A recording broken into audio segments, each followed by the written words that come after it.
attachment yang terjadi pada bayi itu ada 4 bagian, ada 4 tahapan. Yang pertama adalah indiscriminate sociability. Ini terjadi antara umur 0 sampai 2 bulan.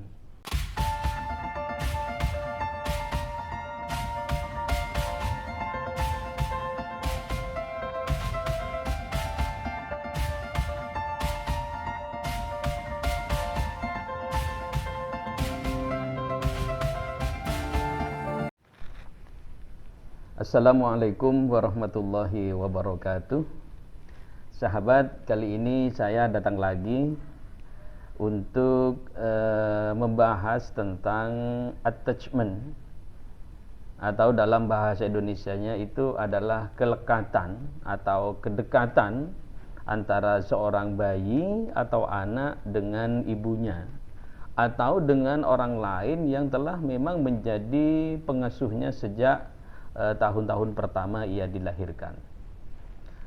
Istilah attachment ini pertama kali dicetuskan oleh John Bowlby pada tahun 1958, yang mana istilah attachment ini dibuat hanya untuk menggambarkan suatu ikatan psikologis antara seorang anak dengan orang terdekatnya. Ikatan psikologis yang dimaksud adalah ditandai dengan seorang anak akan merasa aman, merasa nyaman dengan orang terdekatnya itu, atau dengan kata lain adalah kita pakai ibunya lah ya, dengan ibunya, atau dia akan merasa susah, akan merasa tidak senang ketika ada tanda-tanda akan ditinggalkan oleh ibunya tersebut. Baik entah itu akan ditinggalkan ke tetangga terdekat atau ke pasar. Dia akan menundainya dengan cara menangis atau dengan hal-hal lain yang menunjukkan ketidaksukaannya bila ditinggalkan oleh ibunya. Nah, seorang anak, seorang bayi ini, ya hampir semua bayi di belahan dunia ini akan mengalami yang namanya attachment tersebut. Sebab apa? Ya sudah sebuah ada kondisi alami, saya kira ya, kalau seorang anak akan mengalami rasa dekat dan lekat terhadap ibunya tersebut. Dan ini setiap hari akan kita lihat terhadap diri anak kita sendiri ketika masih kecil, atau para ponakan kita, atau para bayi di sekeliling rumah kita. Itu menurut Martin Herbert bahwa attachment ini mengacu pada suatu kondisi di mana seorang anak akan mengalami kelekatan atau kedekatan, kehangatan terhadap orang lain, baik satu atau lebih, di mana sifat dari hubungan ini lebih bersifat psikologis, diskriminatif dan spesifik. Diskriminatif yang tersebut yang dimaksud adalah bahwa seorang anak di situ kedekatannya itu karena lebih ditekankan pada ada upaya membedakan siapa di antara orang-orang terdekatnya itu yang lebih dekat terhadap dirinya atau tidak. Sebab seorang bayi akan menunjukkan rasa aman, rasa senang terhadap orang yang setiap hari selalu ada di dekatnya. Satu sisi dia akan menunjukkan rasa takut atau ketakutan, rasa cemas ketika ada orang lain yang tidak dikenal mendekati dirinya. Ini yang dimaksud diskriminatif. Ada semacam rasa sosial yang telah mampu ditunjukkan oleh bayi tersebut, membedakan antara mana orang yang dianggap memberikan rasa aman dan tidak nyaman tersebut. Selanjutnya, spesifik yang dimaksud spesifik dalam hal ini lebih mengarah pada aspek emosional antara bayi dengan orang terdekatnya tersebut. Jadi attachment ini adalah suatu kondisi atau istilah yang hanya dilekatkan kepada para bayi. Nah, bagaimana seumpamanya nanti ada istilah kedekatan, kelekatan yang justru muncul pada diri individu yang sudah masuk pada masa kanak-kanak, masa remaja atau dewasa, dan tentunya di situ sudah ada istilah lain untuk menggambarkan hal tersebut. Sahabat, seperti yang telah saya sebutkan sebelumnya, bahwa attachment yang terjadi pada bayi itu ada 4 bagian, ada 4 tahapan. Yang pertama adalah indiscriminate sociability. Ini terjadi antara umur 0 sampai 2 bulan. Dalam masa ini, pada masa indiscriminate sociability, bayi masih belum mampu membedakan antara orang yang dekat atau orang yang jarang pernah mengunjunginya. Di sini bagi bayi, kalaupun dia tersenyum, dia memberikan senyum sosial terhadap siapapun, baik orang yang senantiasa dekat dengan dirinya maupun yang tidak pernah mengunjungi sama sekali dan mungkin baru pernah mengunjunginya. Itu yang pertama. Terus yang kedua adalah attachment is the making. Nah, pada kondisi ini terjadi pada usia bayi sekitar umur 2 sampai 7 bulan.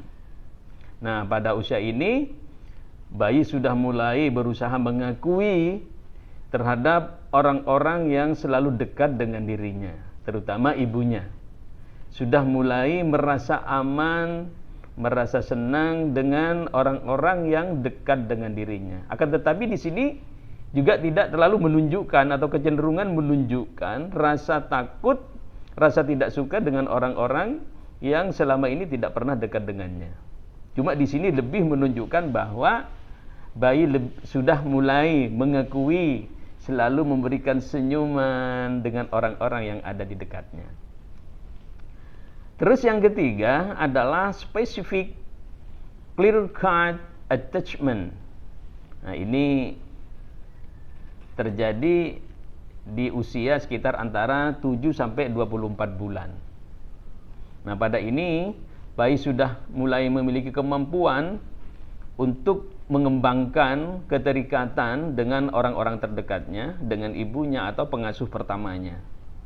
Pengembangan keterikatan yang dimaksud di sini, bayi sudah mulai merasa aman, senang ketika berada dengan orang-orang yang selalu ada di dekatnya, dengan ibunya atau pengasuh pertamanya, dan cenderung menangis atau sedih ketika orang-orang terdekat dengannya, ibu ataupun pengasuh pertamanya itu meninggalkannya, baik sebentar, walaupun apalagi dalam waktu jangka yang agak lama.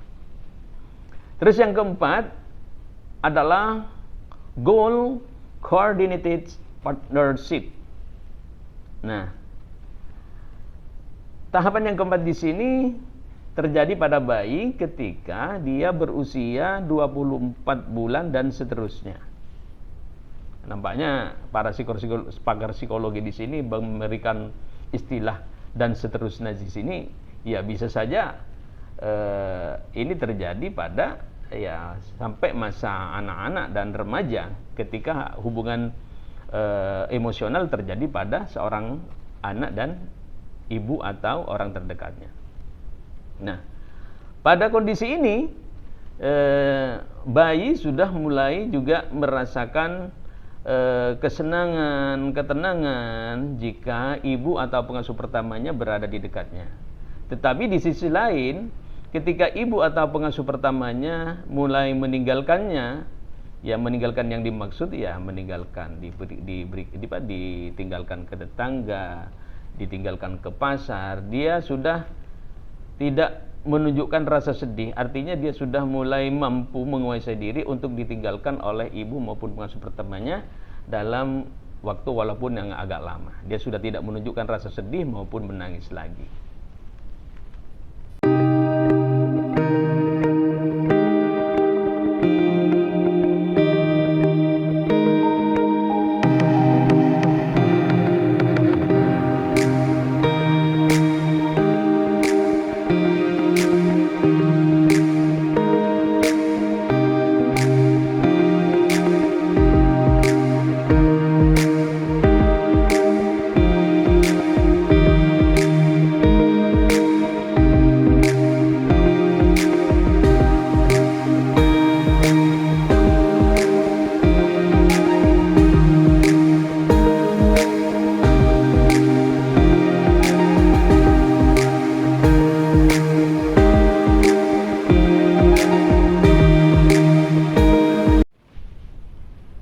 sahabat, itu ya sekilas tentang penjelasan mengenai attachment dan beberapa contoh attachment atau kedekatan yang ditunjukkan oleh bayi terhadap ibu maupun pengasuh pertamanya, bagaimana dia menunjukkan rasa senangnya, ya, rasa amannya dan rasa sedihnya ketika ditinggalkan oleh ibu maupun pengasuh pertamanya. Mungkin itu sahabat yang bisa saya ketengahkan kepada para sahabat mengenai attachment ini. Ya, berikutnya mungkin kita akan membahas hal-hal psikologis lainnya yang terjadi pada diri anak-anak maupun kita sekalian sebagai manusia yang hidup di dunia ini. Kurang lebihnya mohon maaf. Wassalamualaikum warahmatullahi wabarakatuh.